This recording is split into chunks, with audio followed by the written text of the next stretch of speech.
Good morning and welcome to this special message. I'm pleased to have Pastor Ron Gibson with me today. He's going to lead us in this discussion on addictions in America.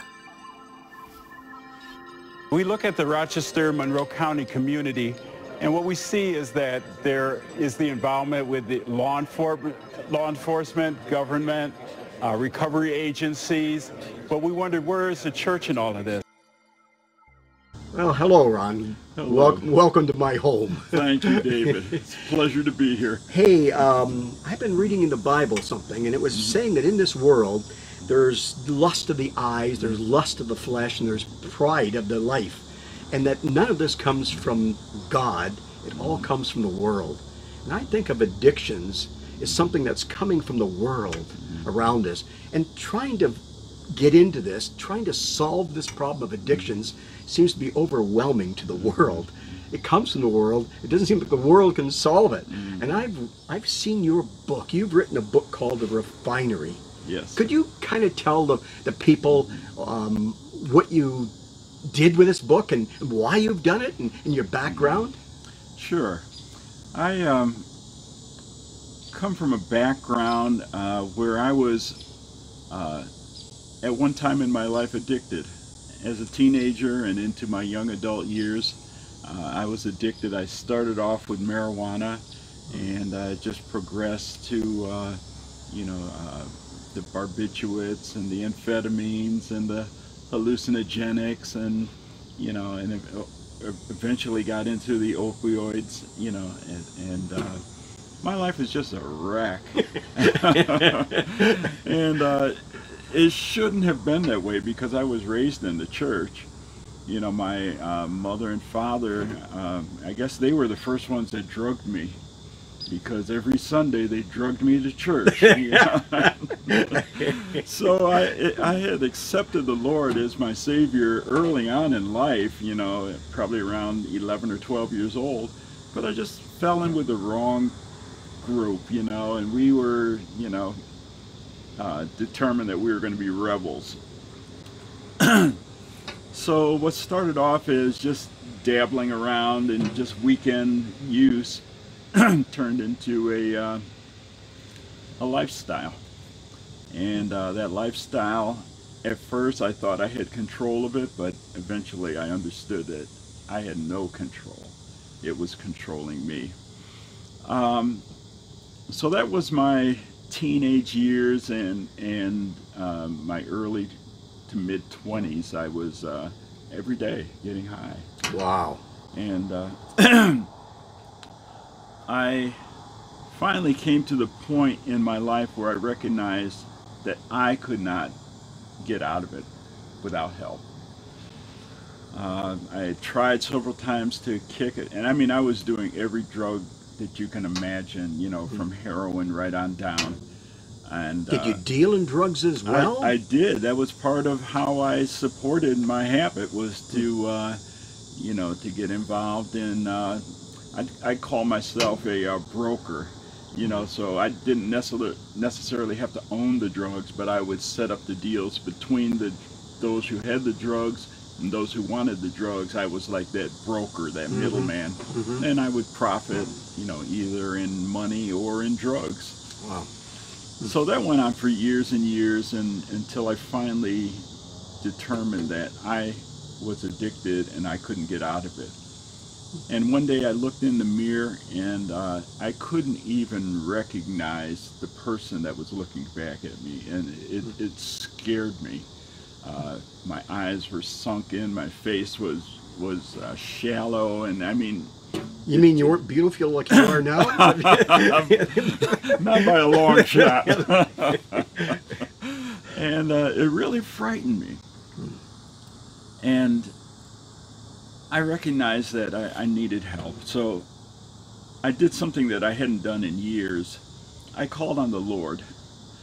And why I had the audacity to think that He would even help me or consider me, because I had turned my back on Him for so many years. But I said, Lord,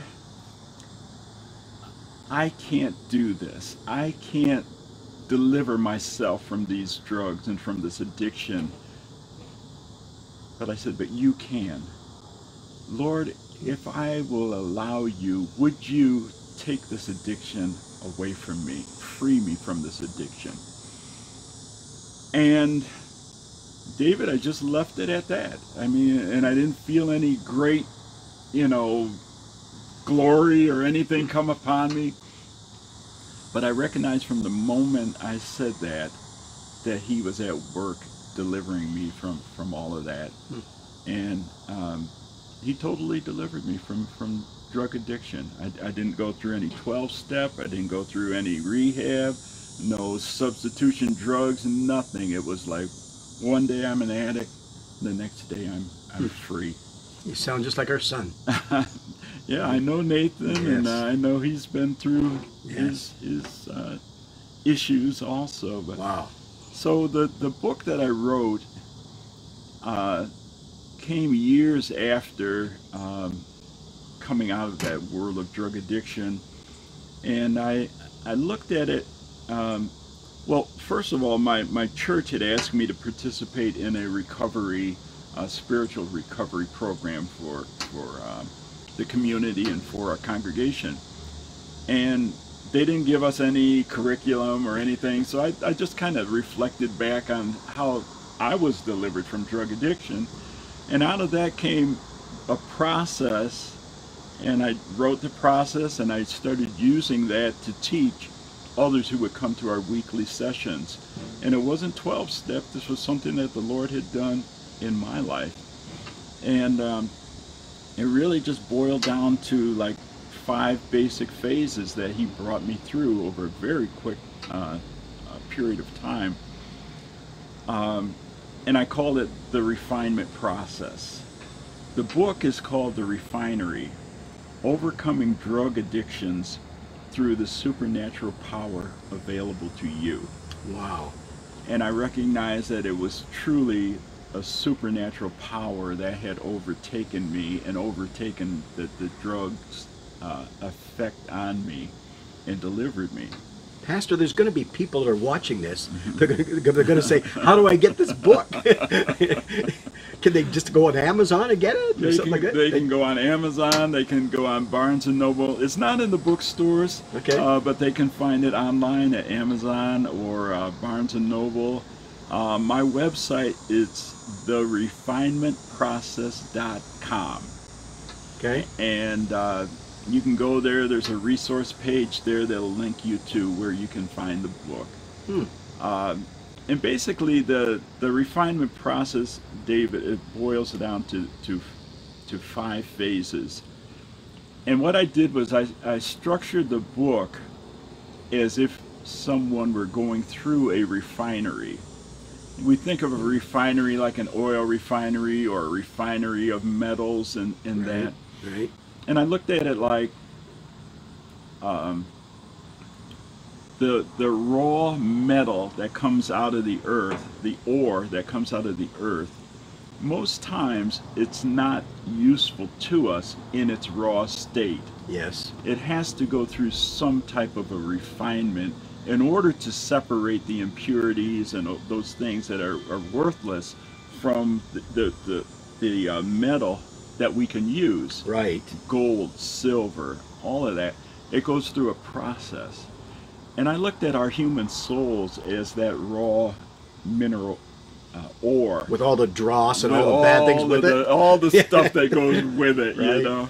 Right. And I said, and I finally recognized that there was a refiner that helped me, that separated all of that impurity out of my core. Wow. And so that's where the term refinery and the refinement process came from. So I recognize the refiner is Jesus Christ. You know, many people know him as the shepherd or the captain of the host, or, you know, any number of titles and names we give him. But Jehovah Jireh. Exactly. You know him as the refiner as well. He's the refiner. Ah, that's wonderful. And, over the years, I've become the refiner's apprentice. And so that's my thought as to what a recovery is. It's a hitting the reset button cleaning up all the mess. Cleaned up all the mess, but it sets you back to the beginning, back to a good place, back to the origin. But what if that reset button sets you back to a place where it's not so good? Maybe it's a dysfunctional family, maybe it's pain, maybe it's abandonment, maybe it's any number of maybe an abusive situation when you were a child. These were painful events that caused a need for a self-medication. Does that make sense? Yes, it does. So to hit that recovery, that reset It's button, not enough. it's not enough, because a reset is just going to put you back to where you were before. But if where you were before wasn't such a great place, then you're setting yourself up to go back into a substance abuse situation. So for me, recovery isn't enough. I'll turn to refinement any day, and that's where I lead my workshops and the people that I deal with. I try to lead them into a refinement process so that they'll come out of it. They're not going to go back to a point where they're going to go where it's all going to start all over again. Exactly. Exactly. You're going to take them through a refinement. Yes. Wow. So the book itself, it's set up as if you were going through a refinery. There's different stations along the way that bring you through this refinement process, and so it's a little bit of an allegory, but there are action steps along the way that will help a person identify where they're at and get them to where they want to be. If a church wanted you to come in, would you come in and help with that, or a social organization? Would you, Absolutely. Would you lead a thing like this? Absolutely, and that's what I've been doing for the last couple years.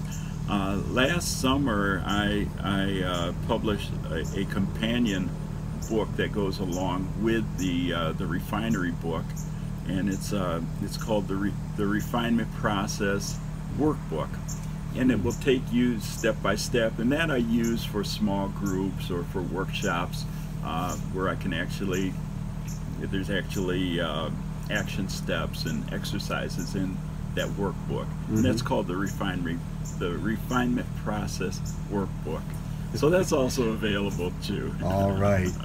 Well, Pastor Ron, I know this is supposed to be life in 200 seconds. And we did a little more than 200 seconds today, but I'm just so delighted you're here today, and I thank you very much. And I think that the audience watching us just wants to know more about this book, the Refinery and the Refinement Process. And I'm sure they can go on Amazon and find it, and go onto your website and find it. Absolutely. Again, say your website name again. The website name is therefinementprocess.com. Good, all one word. All one word. Refinementprocess.com. That's it. Good. Thank you, Pastor Ron. God bless you, David. Thanks for having me. All right. Bye for now.